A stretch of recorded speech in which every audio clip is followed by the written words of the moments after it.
Can I start again?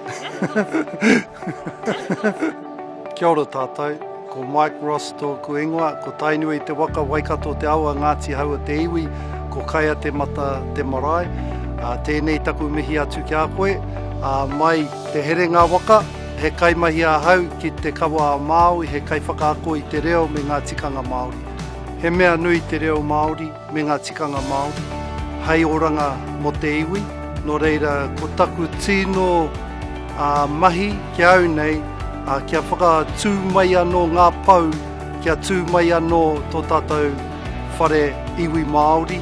No reira ko tāku, kia ako mai i ngā tikanga me ngā reo, hei oranga mōku, hei oranga mō tōku whānau, ko ngā tauira, mō tō tātou iwi anō, no reira, ko ia ngā tino mahi, no reira aha ko te mahi rangahau, ko ia te tino whāinga o taua mōna.